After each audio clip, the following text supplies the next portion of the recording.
बिस्मिल्लाहिर्रहमानिर्रहीम। अस्सलाम वालेकुम। मेरा नाम है शहजाद अहमद और आज हम लोग जिस टॉपिक के ऊपर बात करेंगे उस टॉपिक का नाम है ज्योमेट्री ऑफ सिंपल मॉलिक्यूल्स।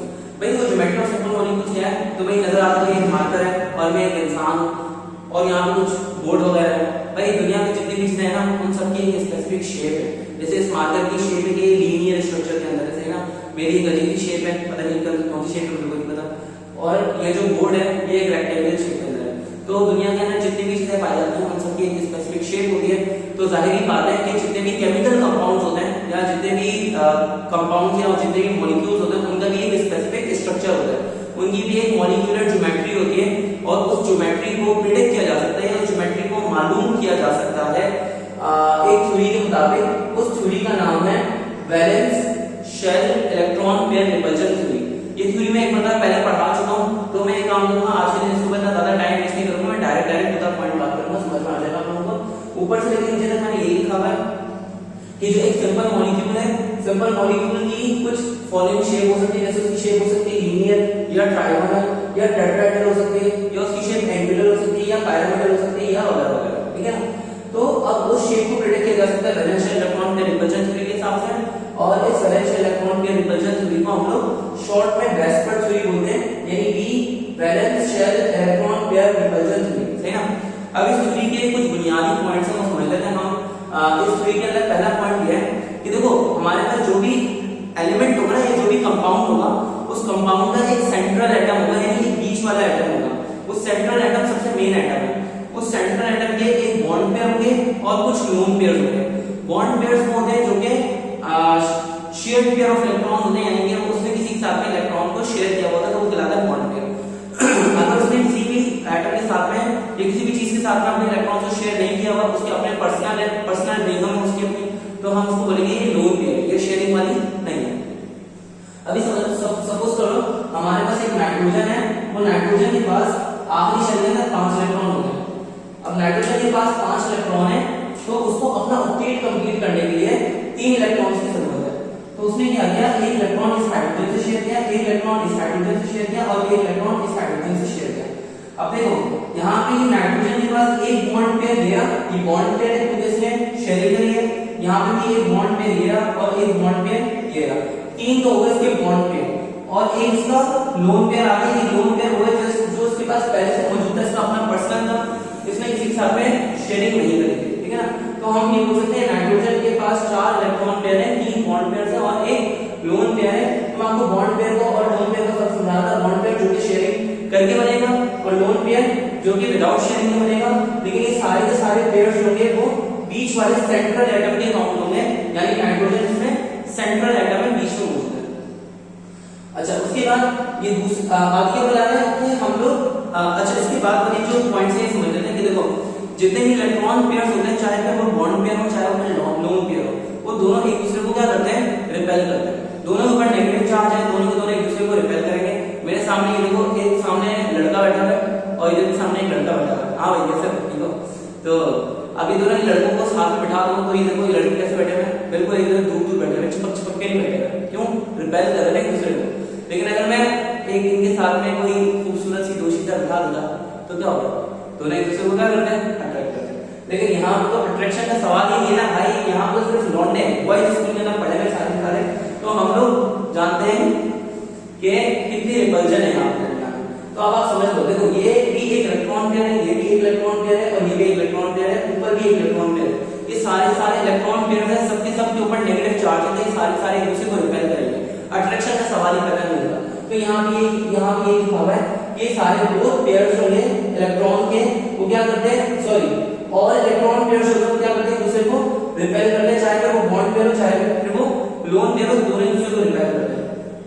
तीसरा पॉइंट क्या है कि जब इलेक्ट्रॉन पेयर एक दूसरे को रिपेल करते हैं तो जाहिर बात है इलेक्ट्रॉन पेयर एक दूसरे से दूर हो जाते हैं। जब इलेक्ट्रॉन पेयर एक दूसरे से दूर हो जाते हैं तो बीच वाला सेंट्रल एटम जो होता है वो अपने इलेक्ट्रॉन पेयर्स को इस तरीके से अरेंज करता है कि उनके दरमियान में फोर्स ऑफ रिपल्जन मिनिमम हो, यानी कि एक दूसरे से दूर भी हो जाए और उनके दरमियान में रिपल्जन जो है वो मिनिमम रहे, ज्यादा ना हो। इसको मैं समझाऊंगा थोड़ी सी देर बाद, आपको समझ में आ जाएगा।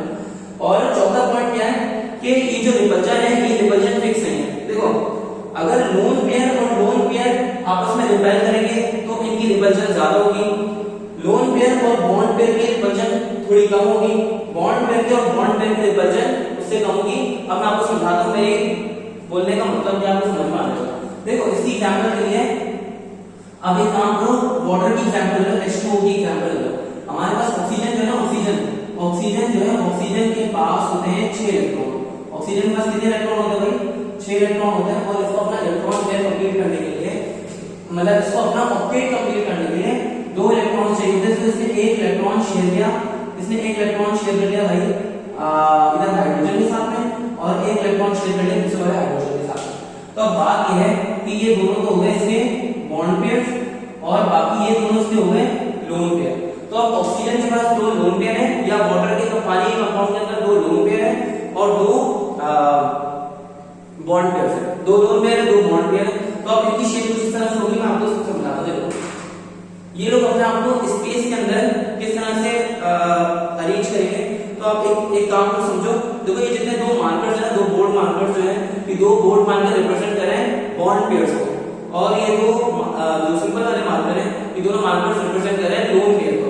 अगर सपोज कर लो कि वाटर का कंपाउंड है और पानी का जो कंपाउंड है उसके अंदर 2 बॉन्ड पेयर है, 2 लोन पेयर है, जो ये वाले मार्कर्स है ये बॉन्ड पेयर है और ये दोनों लोन पेयर है, सही ना। अब देखो पहले इनके दरमियान में शेप कुछ इस तरह से थी। सपोज करना कि दरमियान में शेप कुछ ऐसे थी, एक लोन पेयर ऊपर है और एक लोन पेयर यहाँ दरमियान में पीछे की तरफ, मतलब 3D स्ट्रक्चर के अंदर, और यहाँ पे एक बॉन्ड पेयर आ गया और ये एक बॉन्ड पेयर आ गया। तो होगा क्या कि लोन पेयर और लोन पेयर, देखो ये लोन पेयर है दोनों, ये लोन पेयर एक दूसरे को क्या करेंगे? रिपेल करेंगे। रिपेल करेंगे तो एक दूसरे से दूर दूर हो जाएंगे, सीधी बात है। ये एक दूसरे को इतना रिपेल करेंगे जितना कि ये कर सकते हैं, एज फार एज पॉसिबल, जितना दूर हो सकते हैं उतने इतना एक दूसरे से दूर हो जाएंगे। उसके बाद ये वाला जो बॉन्ड पेयर है, ये वाला बॉन्ड पेयर इस लोन पेयर से रिपेल होगा, ये वाला बॉन्ड पेयर इस लोन पेयर से रिपेल होगा। तो होगा क्या, ये बॉन्ड पेयर रिपेल होते होते इस लोन पेयर से क्या हो जाएगा? दूर हो जाएगा। और ये वाला जो बॉन्ड पेयर है ये भी इस लोन पेयर से क्या हो जाएगा?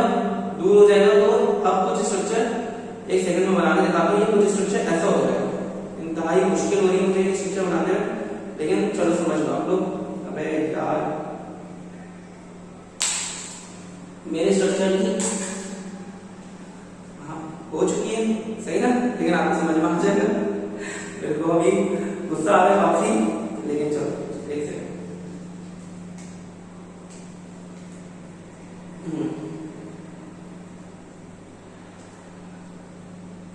देखो अभी हो जाएगा कुछ स्ट्रक्चर कुछ ऐसे, ठीक है ना।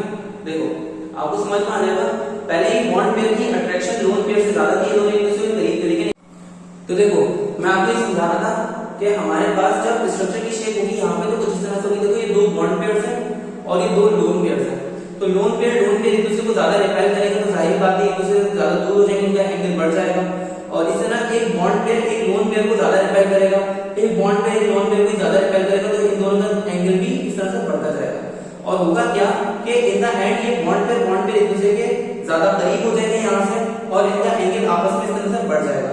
और इस तरह से जो लोन पेयर है ये तो है ही 3D स्पेस के अंदर है, इसका तो एंगल इससे और ज्यादा है। तो यहाँ पे इनका स्ट्रक्चर कुछ तरीके से होगा। और ये वाला वाटर का स्ट्रक्चर मैंने कुछ तरह से बनाने की कोशिश की, आपको समझ में आ जाएगा। देखो ऑक्सीजन यहाँ बीच में सेंट्रल एटम है, मैं काम करता हूँ उसको दोबारा बनाता हूँ ताकि आपको दोबारा समझा सकूं। हमने समझा था कि ऑक्सीजन के पास 6 इलेक्ट्रॉन होते हैं, 2 बॉन्ड पेयर और 2 लोन पेयर। यहाँ पे इसका बॉन्ड पेयर आ गया हाइड्रोजन के साथ में 2 और 2 लोन पेयर। अभी फिलहाल देखने में आपको लग रहा है कि लीनियर है और 2 लोन पेयर इस तरह से ऊपर है, लेकिन हकीकत ऐसा नहीं है, गलत है। देखो होता क्या है कि ये वाला बॉन्ड पेयर ये वाले लोन पेयर से रिपेल होता है, ये वाला बॉन्ड पेयर ये वाले लोन पेयर से रिपेल होता है। तो होता क्या है, तो इस तरह से हो जाता है, तो ऑक्सीजन बीच में आ जाता है, हाइड्रोजन इधर आ जाता है और हाइड्रोजन इधर आ जाता है, जबकि इसका लोन पेयर है ना वो ऊपर की तरफ है। अब लोन पेयर ऊपर की तरफ है, तो यहाँ पे क्या होगा, ऑक्सीजन का इसके साथ में हाइड्रोजन के साथ में एंगल बढ़ जाएगा। फिर ना यहाँ पे ऑक्सीजन का हाइड्रोजन के साथ में एंगल बढ़ जाएगा, लेकिन ये तो हाइड्रोजन का और ऑक्सीजन का एंगल इस तरह से मिनिमाइज हो जाएगा। तो टोटल ओवरऑल पर जगह पे एक ही सेम एंगल हो जाएगा, ठीक है ना। यहाँ पे इस ऑक्सीजन के साथ में इस ऑक्सीजन के पास अभी एक और लोन पेयर है जो कि 3D स्ट्रक्चर पे ऊपर की तरफ नजर नहीं आ रहा, तो मैंने उसका लोन पेयर इस तरह से बना दिया। अब देखो समझने की चीज ये है कि ये वाले स्ट्रक्चर को हमने नाम क्या दूंगा, कैसे दूंगा। देखो हमारे पास ये वाटर है, वाटर के पास 2 बॉन्ड पेयर है, 2 लोन पेयर है, टोटल है 4 इलेक्ट्रॉन पेयर है, 4 इलेक्ट्रॉन पेयर है, 2 बॉन्ड पेयर है, लोन पेयर है तो बोलूंगा इसका स्ट्रक्चर है एंगुलर या फिर बेंड। और यहाँ पे एंगल कितना बन रहा है, यहाँ पे एंगल बन रहा है 10.45 डिग्री। वहां पे तो आपको नजर आती है टेबल इस तरह से इसीलिए बनाया 10.45 डिग्री और यहाँ पे एंगल आ गया 104.5 डिग्री। इस स्ट्रक्चर का नाम है बेंड और एंगुलर। यहाँ पे इसको ऐसे बनाऊंगा 3D स्ट्रक्चर के अंदर 3D जिस तरह से मैंने बनाया, ठीक है ना। अब यहाँ पे अगर मैं एक और बात करूंगा किसी चीज की, अमोनिया की बात करूंगा, मेरे पास नाइट्रोजन है, नाइट्रोजन के पास मान लो एक इलेक्ट्रॉन पेयर है जो कि मैंने ऊपर की तरफ बना दिया, इसके पास एक हाइड्रोजन है, एक और हाइड्रोजन है और एक और हाइड्रोजन है, सही है। अब होगा क्या कि नाइट्रोजन का यानी ये जो अमोनिया है, अमोनिया का क्या होगा कि इसके पास टोटल कितने बॉन्ड पेयर हो गए, 1 2 3 इसके पास बॉन्ड पेयर हो गए और एक लोन पेयर हो गया, टोटल हो गया 4 इलेक्ट्रॉन पेयर, 3 बॉन्डिंग पेयर है इसके पास, एक लोन पेयर इसके पास। इसका स्ट्रक्चर होगा ट्राइगोनल पैराबोलिक और इसका बॉन्ड एंगल होगा 107 डिग्री यहाँ पे, सही ना। तो अब ये दोस्तों मैंने बना दिया कुछ ऐसे करके, इसका स्ट्रक्चर कुछ ऐसा होगा, ठीक है, ट्राइगोनल पैराबोलिक कहलाता है इसका स्ट्रक्चर। अब यहाँ पे जैसे भी स्ट्रक्चर होगा हम इस तरह से हम नाम देंगे। तो हमारे पास थर्ड वाले पोस्टरेट के अंदर ये लिखा हुआ है कि इलेक्ट्रॉन पेयर जो होते हैं वो क्या करते हैं, एक दूसरे से दूर दूर रहना पसंद करते हैं एज फार एज पॉसिबल, क्योंकि ये दोनों एक दूसरे को रिपेल करते हैं। और अगर ये दोनों एक दूसरे को रिपेल करते हैं तो ये अपने आप को इस तरह से अरेंज कर देते हैं स्पेस के अंदर कि यहाँ पे फोर्स ऑफ रिपल्जन जो है उनकी मिनिमाइज हो जाए, कम से कम हो जाए। तो रिपल्जन का जो ऑर्डर है वो सेम नहीं है, लोन पेयर एक दूसरे को ज्यादा रिपेल करते हैं, लोन पेयर और बॉन्ड पेयर एक दूसरे को थोड़ा कम रिपेल करते हैं और बॉन्ड पेयर एक दूसरे को सबसे कम रिपेल करते हैं। जब भी हम शेप का नाम देने के लिए जाएंगे तो हम क्या करेंगे, पाई इलेक्ट्रॉन्स को या पाई बॉन्ड को इग्नोर कर देंगे, ठीक है ना, ये हमारा रूल है। और जब शेप का नाम देंगे तो बॉन्ड पेयर और लोन पेयर इन सबको काउंट करके फिर शेप को नाम देंगे, ठीक है ना, ये हमारा रूल है। अब इन सबको पूरे रूल को मैंने टेबल के अंदर समराइज कर दिया है। अगर 2 लोन पेयर होंगे तो हमारे पास पॉसिबिलिटी है कि 2 बॉन्ड पेयर होंगे, उसके बाद लोन पेयर नहीं होगा, तो स्ट्रक्चर का नाम होगा लीनियर और डायगोनल। बॉन्ड एंगल होगा हमारे पास 180 डिग्री। सीधा से 3 अगर इलेक्ट्रॉन पेयर होंगे तो हो सकता है कि तीनों बॉन्डिंग पेयर और लोन पेयर भी ना हो, या 2 बॉन्डिंग पेयर और एक लोन पेयर हो। तो यहाँ पर हमारे पास पॉसिबिलिटी क्या हो जाएगी, उसका मॉलिक्यूलर ज्योमेट्री देंगे हमारे पास ट्राइगोनल प्लेनर, या फिर अगर 2 है बॉन्ड पेयर्स और एक लोन पेयर तो उसकी ज्योमेट्री हो जाएगी बेंड, या फिर हम जिसको एंगुलर भी बोलते हैं, सही ना। यहाँ पे बॉन्ड एंगल होगा 120 डिग्री और सेम स्ट्रक्चर के अंदर यहाँ पे लिखा हुआ है। अब यहाँ सारा डाटा उसकी पिक्चर ले लो ताकि हम इसके आगे बढ़ सकें।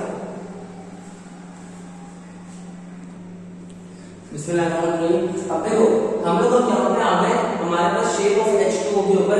तो देखो हमारे पास H2O की शेप जान लिया हमने, तो हमारे पास ऑक्सीजन होता है, ऑक्सीजन के पास हमारे पास कितने बॉन्ड पेयर है, 2 लोन पेयर है और एक बॉन्ड पेयर है हाइड्रोजन के साथ में। मैं यहाँ बनाता हूँ ऑक्सीजन के पास 2 लोन पेयर है, सही है, एक इसके पास बॉन्ड पेयर है हाइड्रोजन के साथ में और एक बॉन्ड पेयर यहाँ पे हाइड्रोजन के साथ में।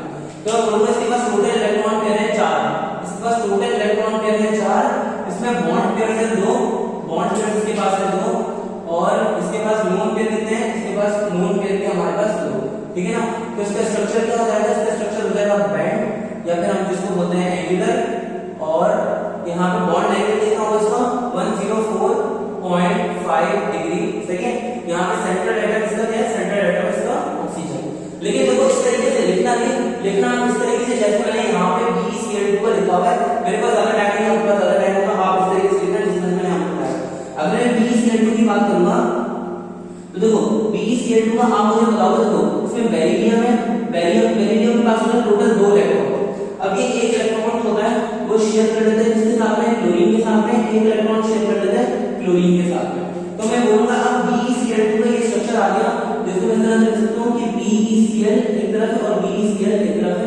यहाँ पे बेरिलियम का एक बॉन्ड पे लिया, एक बॉन्ड पे लिया, टोटल इलेक्ट्रॉन पेयर है यहाँ पे 2 इलेक्ट्रॉन पेयर है, दोनों के दोनों बॉन्ड पेयर है, सही है, लोन पेयर एक भी नहीं है। तो बताओ इसका स्ट्रक्चर क्या होगा, लीनियर होगा या फिर जिसको हम डायगोनल बोलते हैं वो होगा। बॉन्ड एंगल इसका यहाँ पे कितना है, बॉन्ड एंगल यहाँ पे इसका 180 डिग्री, तो वहां पे लिखा हुआ है, सिर्फ इन द ब्लैंक्स पुट कर लिए कि BeCl2 के अंदर बेरिलियम जो होता है वो सेंट्रल एटम होता है, इसके पास क्या होता है, बेरिलियम जो होता है इसके पास 2 बॉन्डिंग पेयर होते हैं और it has no lone pair. और structure of BeCl2 is angular, sorry इसका स्ट्रक्चर क्या होता है, इसका स्ट्रक्चर होता है लीनियर या फिर हम इसको डायगोनल भी बोलते हैं। और बॉन्ड एंगल यहाँ पे होता है 180 डिग्री, बॉन्ड एंगल यहाँ पे होता है 180 डिग्री।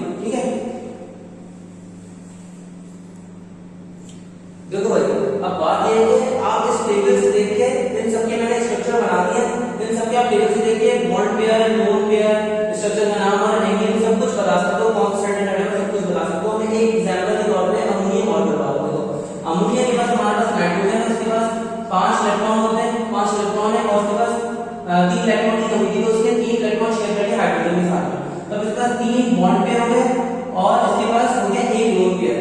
तो बॉन्ड पेयर है इसके पास 3, लोन पेयर है इसके पास एक, स्ट्रक्चर इसका क्या हो जाएगा? बॉन्ड पेयर है इसके पास 3, लोन पेयर है एक, इसका स्ट्रक्चर क्या हो जाएगा? ट्राइगोनल पिरामिडल और इसका बॉन्ड लेंथ कितना हो जाएगा?